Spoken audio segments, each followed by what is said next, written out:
Good evening and Salam Malaysia Madani. You're watching Malaysia Tonight with me, Olivia Nicholas. To begin our bulletin, here's a quick look at these stories we are following.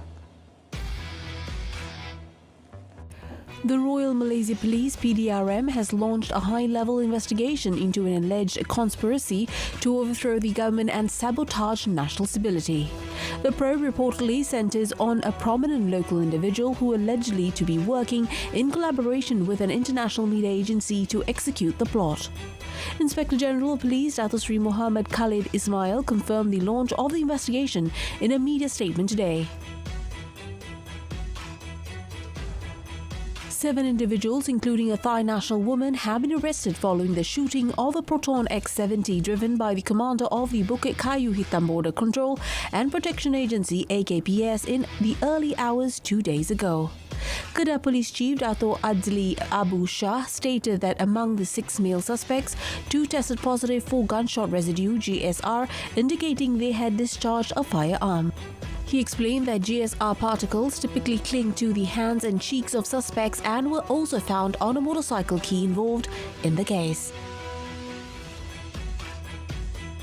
The Malaysian Anti-Corruption Commission MACC has announced it will commence a preliminary investigation into University Kebangsaan Malaysia UKM to determine whether there are any lapses in governance or evidence of corruption, abuse of power, misappropriation or violations of the law.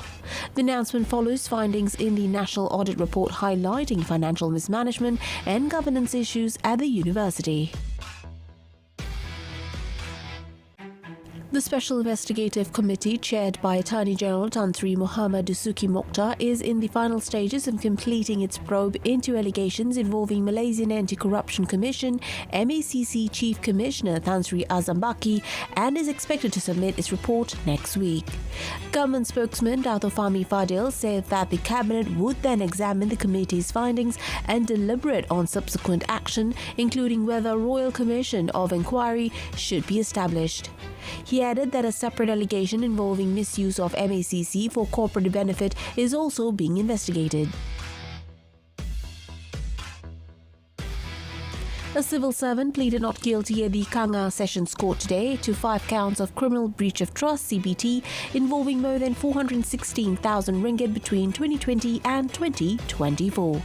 Ruhaliza Royce, 37, an accounts manager of an area farmers organisation (PBK) in Perlis, entered the plea before Judge Datuk Nuaman Mahmud Zuhudi.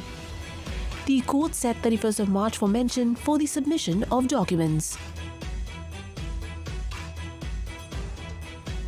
Business sentiment remained positive in the first quarter of 2026, supported by a confidence indicator CI of 4% down from 6.2% in the previous quarter, according to the Department of Statistics Malaysia (DOSM).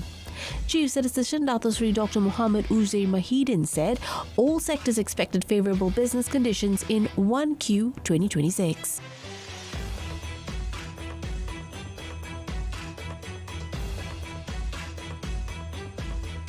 Is staying cautious for now. Sime Darby Property Berhad is staying cautious for now, setting a sales target of 4 billion ringgit for 2026 despite higher product launches in the pipeline. Any revision on that property sales target will only be based on its second quarter performance, according to Chief Executive Officer Dato Sri Azmi Marikan at a virtual post-earnings briefing today. Sunway Group Berhad, via its healthcare arm, Sunway Healthcare Holdings Berhad, is open to exploring opportunities to establish hospitals and healthcare centres across the ASEAN region. Sunway founder and chairman Tan Sri Jeffrey Chia said that the group has not established a timeline or identified specific countries for potential investments, as it is currently assessing whether the work ethics and cultural environment align with its interests. Pakistan's military carried out airstrikes early Friday in several parts of Afghanistan, including the capital Kabul, citing an Afghan government spokesman and local sources. In a statement, Afghan authorities said Pakistani forces conducted aerial attacks targeting certain areas across Kabul, Kandahar and Paktia provinces. River Plate beat Banfield 3-1 in the Argentina LPF Torneo Apertura encounter on Thursday in what was coach Marcelo Gallardo's last match in charge of the home side. Gallardo announced on Monday that he would step down as River coach after the game following 3 straight league defeats. He leaves the Buenos Aires-based club 5th in Group B on 10 points with a record of 3 wins, as many losses and a draw.